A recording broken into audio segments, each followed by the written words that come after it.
faut s'organiser, il faut trouver des façons de s'organiser démocratiquement parmi les militants et les militantes, peu importe leur centrale syndicale ou leur type d'emploi.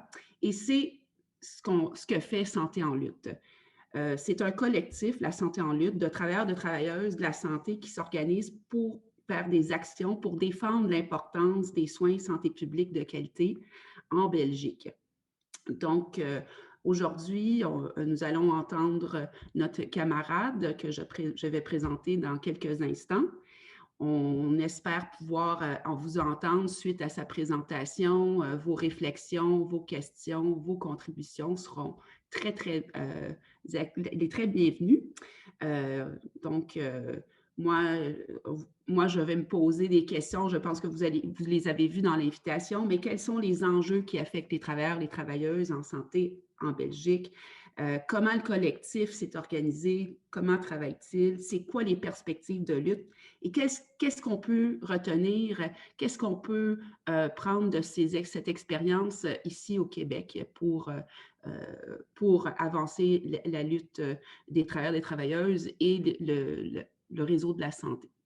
Donc, sans plus tarder, je vous présente notre camarade Karim Briqui. Karim est brancardier au Centre hospitalier universitaire Brugam de Bruxelles. Il est aussi le délégué de la CGSP, donc la Centrale générale des services publics de la FGTBU, donc délégué de son centre hospitalier. Il est militant du collectif de la santé en lutte et du Parti socialiste de lutte, qui est la section de notre internationale en Belgique. Donc, juste quelques petites consignes avant de donner la parole à Karim. Donc, Karim va nous entretenir on est flexible, entre 20 et 30 minutes.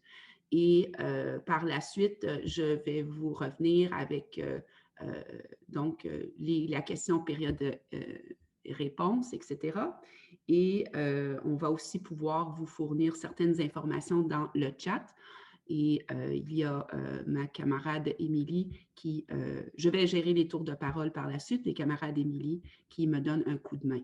Donc, sans plus tarder, je vais laisser le camarade Karim nous adresser la parole. Merci. Merci Molly. Est-ce que vous m'entendez bien?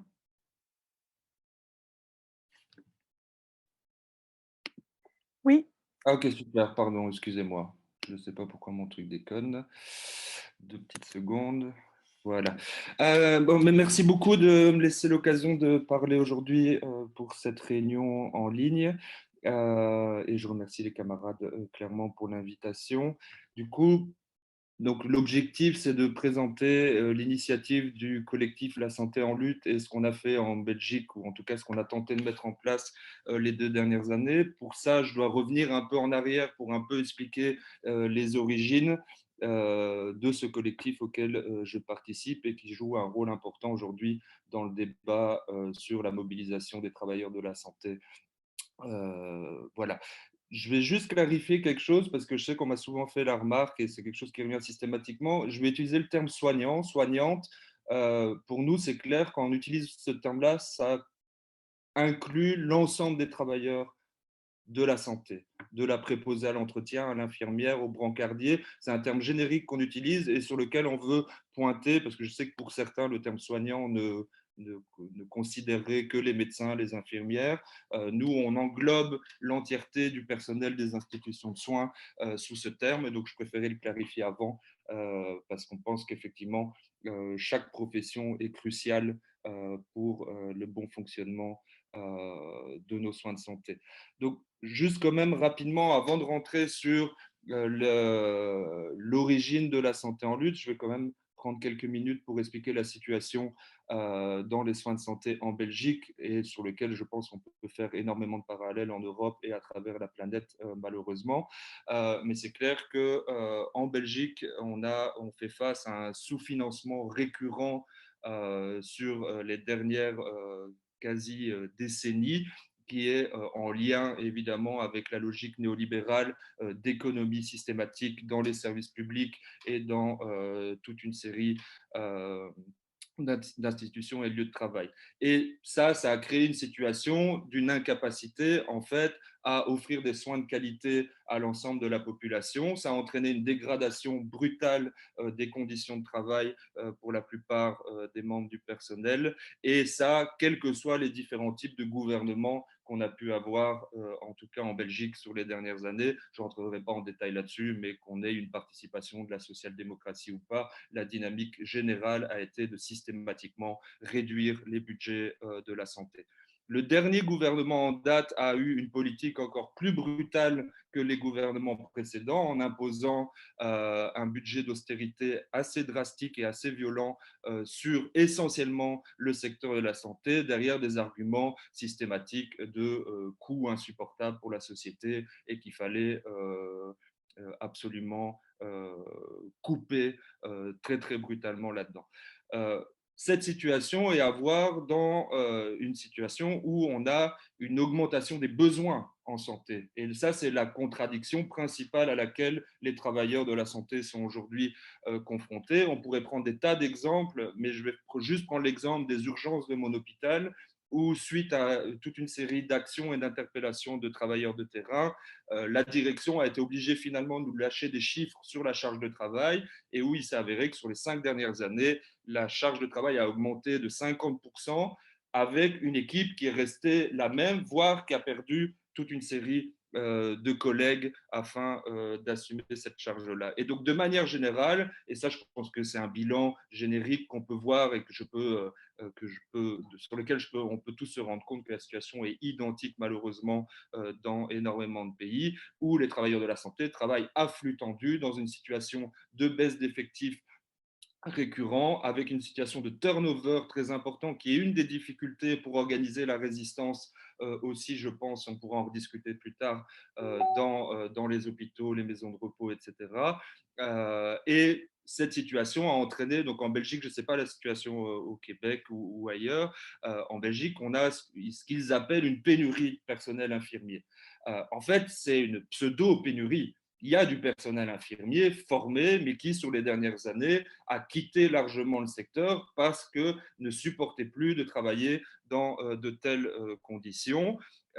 Et donc ça, c'est quelque chose aussi qu'on veut remettre sur la table, c'est que c'est la conséquence des économies, la conséquence de la dégradation des conditions de travail qui a poussé toute une série de collègues à quitter le secteur. Ça en lien avec toutes ces économies et cette méthode managériale qui s'est généralisée dans les soins de santé, qui vise à une forme de déshumanisation de notre travail, avec une perte de sens qui est largement partagée, où aujourd'hui, une infirmière, une aide-soignante va passer l'essentiel de son temps derrière un ordinateur à remplir toute une série, avec une charge administrative et informatique absolument dingue, mais l'aspect soin au patient, contact avec le patient, est quelque chose qui a sérieusement diminué et qui a un impact sur, je dirais, la santé psychologique des travailleurs du secteur qui ont fait un choix de soigner nos patients dans les meilleures conditions possibles. Et évidemment, de manière générale, quand je parle de toutes ces économies, tout ça a aggravé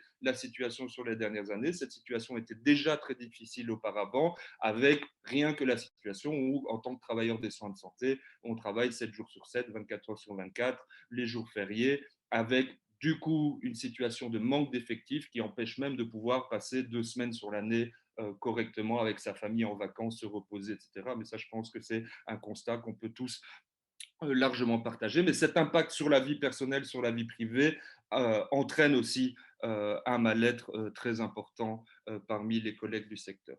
Bref, tout ça pour dire qu'on a eu ce gouvernement dont je parlais qui a mené une offensive assez brutale sur le secteur de la santé, avec malheureusement une très faible réaction, voire une quasi-absence de réaction de nos directions syndicales. Ceci étant dit, 2 ans après, évidemment, des fois, on peut être dans une situation où on va lire un article de presse disant on va économiser 2 milliards dans le secteur de la santé. Ça ne paraît pas très concret, sauf que assez rapidement, sur le terrain, ces mesures sont appliquées, les conséquences de ces mesures commencent à se faire ressentir. Et donc, nous, au printemps 2019, on a eu une situation avec toute une série de services dans les hôpitaux publics bruxellois qui ont commencé à se mobiliser, à s'organiser et à vouloir réagir face aux difficultés de leurs conditions de travail et très rapidement en faisant lien avec une forme de compréhension que c'est la conséquence de la politique néolibérale imposée au secteur sur les dernières années. Et donc moi, dans mon institution, je parlais tout à l'heure des urgences, c'est une des premières équipes qui s'est mise en action et on était dans un contexte où en fait l'expression de cette volonté de dénoncer les conditions de travail a été largement reçu positivement par les collègues des autres services. Ce que je n'ai pas le temps de développer, c'est clair que, en tout cas en Belgique, les travailleurs des hôpitaux sont loin d'être l'avant-garde syndicale. On n'a pas une tradition syndicale très développée, mais malgré ces difficultés, malgré le fait que certains pouvaient avoir même un discours très fataliste sur le fait que les infirmières ne se mobiliseraient jamais, les aides-soignantes ne sont pas prêtes à réagir, etc. Nous, ce qu'on a pu voir, c'est qu'à ce moment-là, il y a des équipes qui ont pris contact avec leur organisation syndicale dans mon hôpital sur une base spontanée, avec leur propre cahier de revendications sur lequel on a pu discuter constructivement en assemblée générale, etc., etc. En fait, cette étincelle d'un service, un seul service d'un hôpital public à Bruxelles, a entraîné dans les semaines qui ont suivi toute une série d'actions spontanées dans d'autres secteurs et dans d'autres hôpitaux de la région. Ça a forcé l'ensemble des trois grandes organisations syndicales. On pourra revenir dans la discussion là-dessus. Je ne sais pas si vous avez un peu une vue sur le paysage syndical belge, mais résumons ça en fait qu'il y a trois organisations syndicales principales et reconnues. Et les collègues du service des urgences de mon hôpital ont très rapidement, avec le soutien de ma délégation syndicale, appelé à une grève de l'ensemble du réseau public des hôpitaux publics de Bruxelles. Et on a mis ça sur pied, on a été rencontrer les collègues des autres services, des autres hôpitaux. Pendant 2 mois, on a essentiellement fait ce travail de sensibilisation et d'appel à la mobilisation avec une date d'action qui avait, je pense que c'était le 3 juin 2019, où on s'est retrouvé en fait avec des centaines de collègues qui ont débrayé dans l'ensemble des hôpitaux publics de Bruxelles. Moi, ça faisait 15 ans que je travaillais dans mon hôpital, ça faisait 15 ans que je suis militant syndical, et cette journée restera gravée dans ma mémoire dans l'importance de la mobilisation et la détermination des collègues présents. Donc, on a vécu cette journée d'action absolument géniale et très rapidement, à la fin de la journée, on a proposé d'organiser une assemblée générale avec les grévistes présents. Depuis le début de la mobilisation, on a fonctionné systématiquement avec des assemblées générales du personnel qui prend le temps de discuter, qui délimite ses propres revendications et qui décide des moyens d'action nécessaires pour pouvoir obtenir des avancées ou en tout cas continuer à élargir la lutte et à élargir la mobilisation. Et lors de cette assemblée générale, assez rapidement, on s'est rendu compte de plusieurs choses. C'est qu'on avait des collègues syndiqués, des collègues non syndiqués, des collègues d'autres hôpitaux privés, par exemple.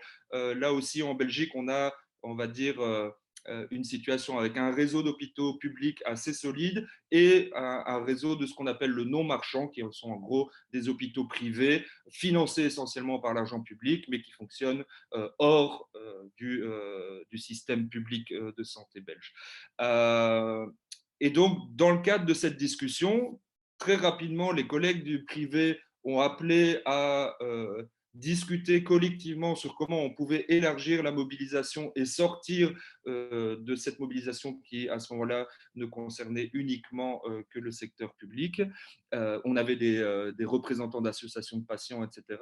Et donc, on a décidé assez rapidement à cette Assemblée générale de refixer une nouvelle AG 2 semaines après en faisant une mobilisation publique et en appelant l'ensemble des travailleurs de la santé et des usagers, parce que ça, c'est la spécificité, je pense, qu'on doit comprendre dans notre secteur, c'est comment construire sur la sympathie énorme qui existe dans la société par rapport à notre travail, sympathie qui s'est certainement, et on a pu le voir, élargie dans le cadre de la crise Covid, mais on reviendra là-dessus par après. Bref, 2 semaines après, on a cette assemblée générale où on avait une quinzaine d'institutions de soins qui étaient représentées, des hôpitaux publics, des hôpitaux privés, des maisons de repos, des maisons médicales, des infirmières à domicile, donc vraiment une large représentation de ce que peut être le monde de la santé, des travailleurs syndiqués, non syndiqués et des associations de patients. Et donc, lors de cette assemblée générale, on a décidé on sentait qu'il y avait une ambiance de volonté de lutter et de continuer à avancer dans ce combat-là. Et donc, on a décidé de prendre le nom de la santé en lutte, que je trouve être un nom assez... à l'époque, j'avais même un peu des doutes, mais au final, c'est un très, très bon nom. Mais qui a, on va dire, en résumé, pour vocation d'organiser et de mobiliser les travailleurs de la santé dans un sens large, comme je l'ai expliqué,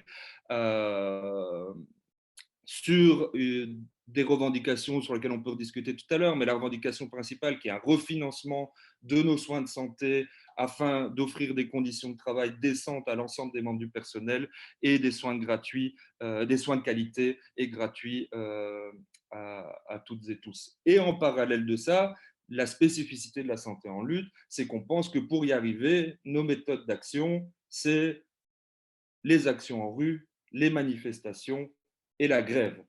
Et ça, c'est l'expérience de la grève dont je vous ai parlé précédemment, c'est qu'on sait qu'on peut faire face dans notre secteur à une forme de chantage où on prendrait les patients en otage, où en fait les travailleurs de la santé, il faut quand même, faut pas déconner, vous ne devez pas faire grève, etc. La réalité, c'est que c'est les directions de nos institutions, c'est les gouvernements, c'est les politiques néolibérales qui aujourd'hui prennent en otage les patients, prennent en otage les travailleurs.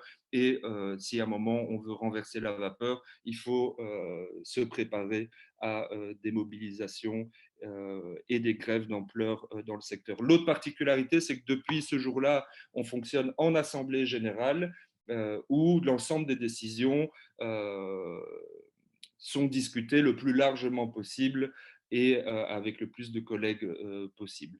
Et en fait, malheureusement, et ça on pourra en reparler aussi, je suppose, dans la discussion, ce travail-là, c'est le travail que devraient faire nos organisations syndicales. Et qui, malheureusement, ils ne saisissent pas les occasions qui existent, comme par exemple le contexte que je vous expliquais tout à l'heure, où au printemps 2019, il y a eu vraiment une explosion de colère dans le secteur. Il n'y a eu aucune initiative qui permettait de discuter avec la base de la situation dans le secteur, de quelles actions on peut mener, etc. ensemble. Bon, assez rapidement, et comme pour vous, on a fait face à la pandémie Covid qui a jusqu'à un certain point chamboulé la dynamique et nous a fait faire face à d'autres difficultés. Rapidement sur la pandémie, parce que si je me lance là-dessus, je pense que je pourrais vous en parler pendant 2 heures, mais je pense qu'il est quand même important de regarder, en tout cas je peux parler de la Belgique, mais je pense qu'il y a une forme de généralisation qu'on peut faire, à part peut-être quelques exceptions à l'échelle de la planète, mais on va dire que le gouvernement belge était complètement impréparé à ce type de crise, ce qui est hallucinant pour ceux qui ne le savent pas. Par exemple, le gouvernement belge avait décidé 6 mois avant la pandémie de brûler le stock de masques disponible en cas de pandémie pour les travailleurs des soins. Ils ont brûlé le stock sous prétexte comment on dit ça, la date de péremption, donc les masques n'étaient plus valides parce que périmés, sauf qu'ils n'ont pas refait de stock stratégique et on s'est retrouvé en Belgique au moment, donc à la mi-mars 2020, au moment des premiers patients qui arrivaient, avec une pénurie de masques absolument dramatique dans les institutions de soins en Belgique. Plus, évidemment, déjà cette situation de manque de moyens, de manque de moyens et matériels et humains pour faire face à une telle situation. Sur la question des masques, je ne vais pas rentrer dans les détails, mais du coup, l'ensemble des sphères dirigeantes de la société en Belgique, que ce soit du gouvernement aux directions hospitalières, ont adapté leur politique de sécurité au travail et leur politique d'hygiène pour l'ensemble des membres du personnel par le prisme de cette absence totale de masques pour le personnel soignant et pour les patients. Ce qui fait, je veux juste prendre 2 exemples, que dans mon hôpital, au début de la crise, on interdisait aux membres du personnel de porter un masque parce que c'était anxiogène pour les patients et que, ça, objectivement, scientifiquement, on ne pouvait pas dire que ça allait nous protéger de quoi que ce soit. De la part de professionnels de la santé qui tenaient ce type de discours et des hygiénistes de mon institution, c'est quelque chose qui nous reste complètement en travers de la gorge parce qu'ils ont objectivement mis en danger et mis des collègues dans des situations absolument dramatiques. Ce qui a amené que moi, j'ai des collègues qui se sont retrouvés en procédure disciplinaire parce qu'ils portaient un masque au sein de l'institution.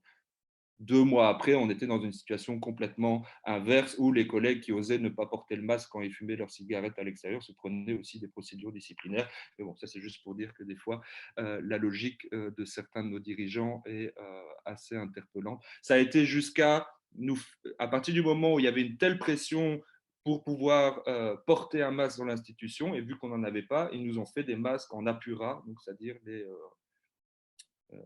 mouchoirs, quoi.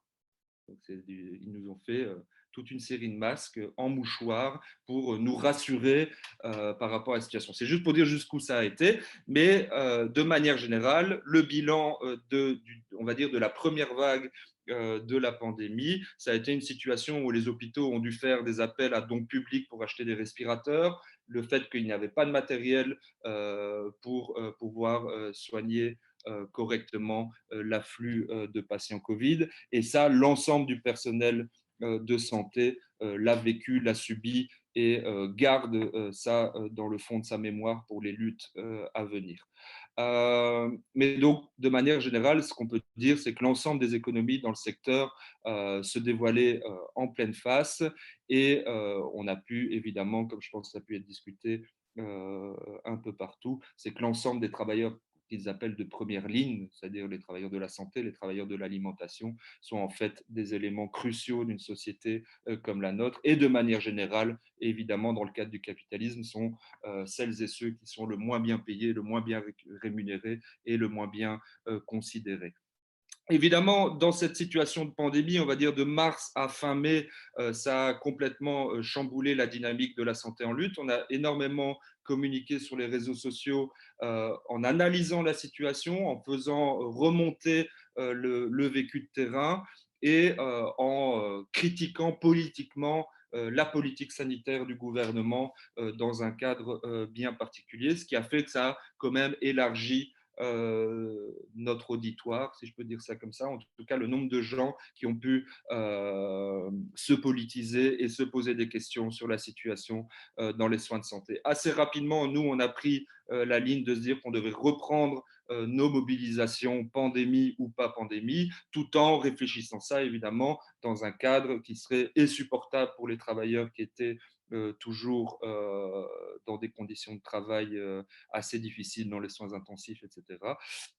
Mais du coup, dès début juin, on a relancé une série d'actions et il y a une action à laquelle on a participé, qu'on n'a pas organisée nous, mais qui est une action qui a eu un retentissement très important, même à l'échelle mondiale. Je ne sais pas si vous avez vu, quand la Première ministre est arrivée aux urgences d'un hôpital public à Bruxelles, où les travailleurs se sont mis en rang et lui ont tourné le dos à son arrivée. C'était dans ce contexte particulier de colère dans le secteur. Mais tout ça pour dire que cette action a eu un retentissement absolument incroyable et a forcé le gouvernement à s'asseoir à la table avec les directions syndicales parce qu'ils sentaient très bien que la colère dans le secteur risquait de ne plus être contrôlable.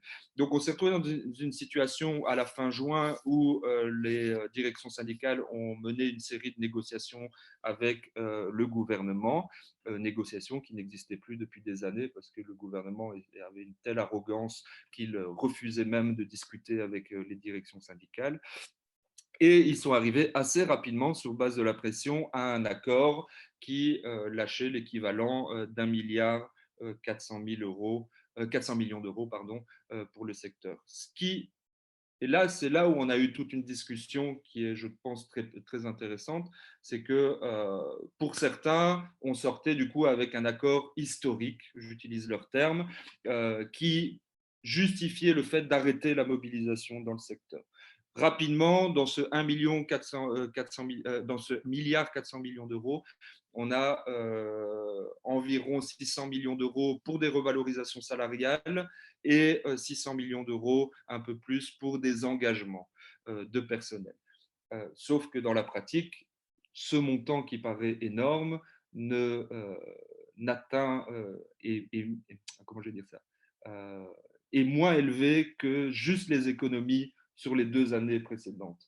Donc au final, on peut sortir avec cette idée qu'on a obtenu des avancées. La réalité, c'est qu'on a réussi à limiter la casse par rapport aux économies qui étaient imposées et prévues dans le secteur. Et donc, nous, la formulation qu'on a eue, c'est de dire ces avancées sont le fruit de la lutte, sont le fruit de notre mobilisation, mais doivent nous donner la confiance de continuer la mobilisation parce que ces montants ne sont clairement pas suffisants pour améliorer notre quotidien de travail et améliorer la qualité des soins pour l'ensemble de nos patients.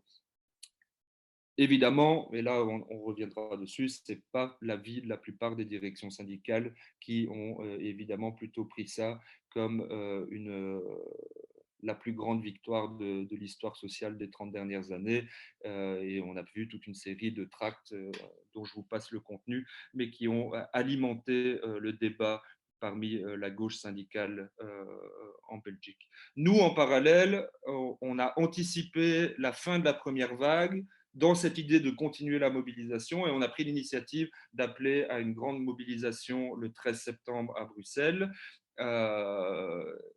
Il y aurait plein de choses à dire sur cette mobilisation, mais rapidement, on a déjà on se disait, pour contrer cette idée que les négociations de l'été étaient une finalité, on voulait rapidement avoir une date de mobilisation qui permette d'offrir une perspective aux travailleurs du secteur. On savait dans notre analyse que la colère était très importante et qu'il y avait une volonté de continuer la lutte malgré les tergiversations et la timidité de certaines directions syndicales. On a dû faire face à toute une série de pression de la part du gouvernement et plus particulièrement du gouvernement bruxellois qui, jusqu'à la dernière minute, voulait interdire notre manifestation. Et nous, on a eu l'attitude de dire, à partir du moment où tous les jours, on peut se mettre en danger sur notre lieu de travail, ce qui a été le cas pour la plupart des travailleurs pendant la première vague, hein, pas que les travailleurs de la santé, pendant une période où on pouvait aller à 50 000 sur la rue Neuve à Bruxelles, c'est-à-dire la grande rue commerçante, on estime qu'il n'y avait aucune légitimation politique à interdire cette manifestation. Et donc, on a défié le gouvernement sur cette question-là. On a fait circuler une lettre ouverte qui a été publiée dans la presse, qui a été signée par plus de 1000 soignants qui disaient à l'élite politique qu'ils allaient manifester le 13 septembre, qu'ils le veuillent ou qu'ils ne le veuillent pas. Et donc, on a réussi à construire le rapport de force pour pouvoir manifester ce jour-là. La manifestation a été un succès, on était 7 à 8 000 personnes, ce qui pour un collectif comme la Santé en lutte est plutôt une très belle mobilisation dont on se souviendra. Je n'ai pas le temps de rentrer là-dedans, mais le gouvernement bruxellois s'est vengé avec une répression policière à la fin de la manifestation, mais ça c'est un détail, mais qui montrait jusqu'où ils en avaient à travers la gorge, qu'on ait osé défier leur attitude. Je ne sais pas combien de temps j'en suis, et donc je regarde Molly pour voir si je ne suis pas occupé d'exagérer. Ça va.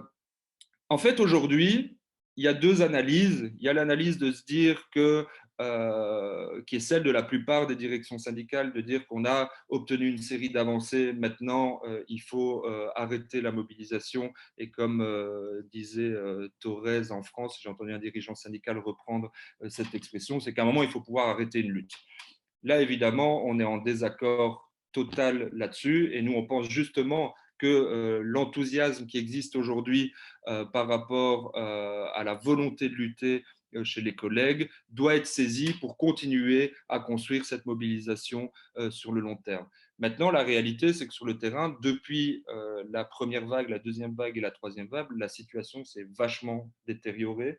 On a toute une série de collègues qui sont au bout du rouleau. Il ne se passe pas une journée sans que j'ai un collègue qui m'appelle pour me signaler sa démission ou le fait qu'il arrête de travailler dans le secteur.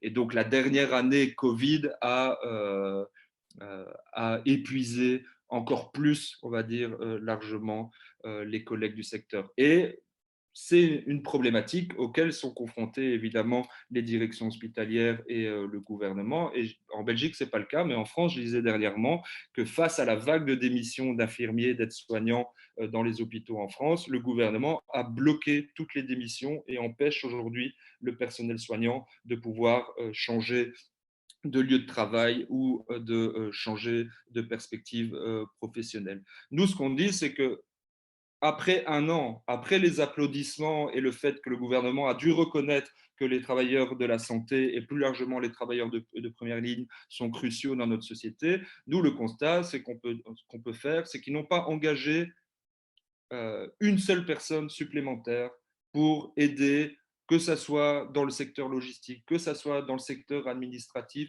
et que ce soit dans le secteur soignant. Ils n'ont pas ouvert un seul lit, ils n'ont pas investi dans les soins, alors que cette période de pandémie a montré qu'on a besoin d'un système de soins fort. Mais voilà, ça rentre en opposition totale avec la logique actuelle qui vise à la rentabilité et qui vise à une forme de management par tableau Excel qui nous rend tous complètement dingues au quotidien, au travail. Aussi, et ça c'est un élément qui rajoute à la situation que j'ai parlé tout à l'heure de déshumanisation, le management nocif qui a été développé ces dernières années, nocif et répressif dans nos institutions, s'est aggravé sur les derniers mois et où on voit que la seule ligne qu'ils peuvent suivre, c'est de continuer à faire fuir les collègues et à utiliser l'arme de la répression contre toutes celles et ceux qui osent dénoncer leurs conditions de travail. Donc nous, notre perspective, elle est assez claire, c'est qu'aujourd'hui, les institutions de soins font face à une situation très dangereuse pour les travailleurs et les patients. La crise Covid a un impact financier directement sur nos institutions de soins. Il y a différents chiffres qui circulent, mais on peut dire qu'en Belgique, juste les hôpitaux, je ne parle pas des maisons de repos ou d'autres institutions de soins, on parle de 7 à 9 milliards de rentrées d'argent qui n'ont pas pu être faites dans l'idée où en fait la plupart de ces rentrées d'argent sont en lien avec la politique à l'acte des médecins et où évidemment on a plein de consultations qui n'ont pas pu être tenues et donc ça a un impact direct sur les finances des hôpitaux et donc on se prépare clairement à des fermetures de services, à des licenciements, etc. dans les mois qui viennent, ce qui crée une perspective où on sait qu'il y aura réaction dans le secteur et à laquelle on doit se préparer absolument.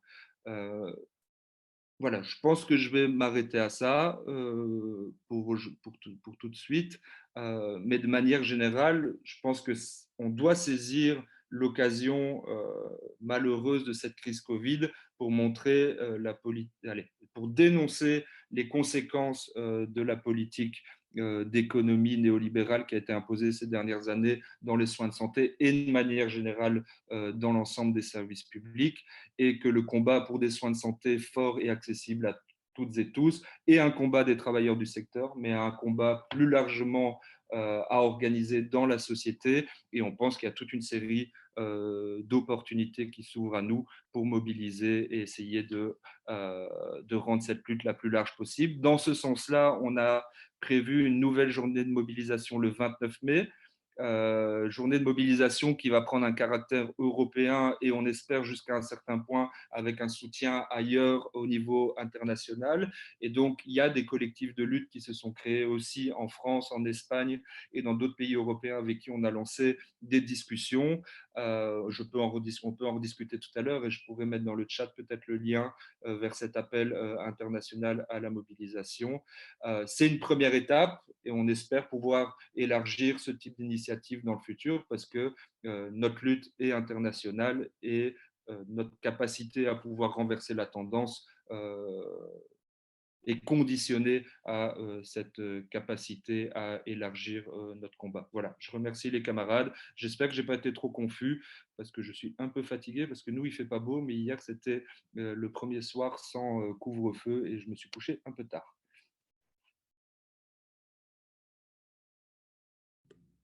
Oh, merci, merci, camarade. C'était vraiment fantastique. Écoute, je vous remercie infiniment. Vous étiez en train de parler et décrire la situation et j'ai l'impression que vous parliez du Québec pour l'état du réseau de la santé ici. Ça m'a marqué. Moi, je travaille avec les travailleuses, les soignants, soignantes, comme vous dites, dans le réseau.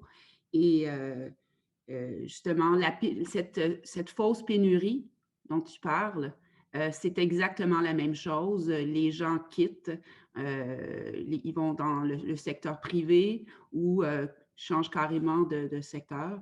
Euh, donc, c'est ça, cette pénurie, les méthodes managériales, etc., etc., on aurait l'impression de parler du même endroit.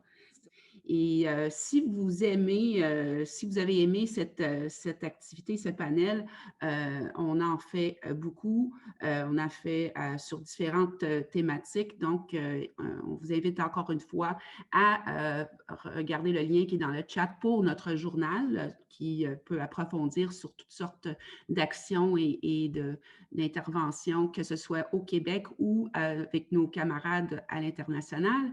Et aussi de notre adresse courriel si jamais vous voulez vous intéresser aux activités, aux événements concrets. Et d'ailleurs, c'est comme ça que j'aimerais conclure avec vous, c'est que pour nous, à Alternative socialiste, bien qu'on aime partager, apprendre et s'éduquer ensemble, pour nous, la priorité, c'est l'action. Et donc, si ça vous intéresse de vous impliquer, on vous invite à suivre notre lien vers notre site et de nous écrire si vous voulez si vous êtes intéressé aussi par les événements qu'on a annoncés plus tôt, s'il y a des thématiques particulières, que ce soit le logement, des comités d'action en santé dans votre lieu de travail. Donc, sur ça, je vous remercie. Je remercie encore Karim, camarade Karim, de la part d'Alternative socialiste et solidarité.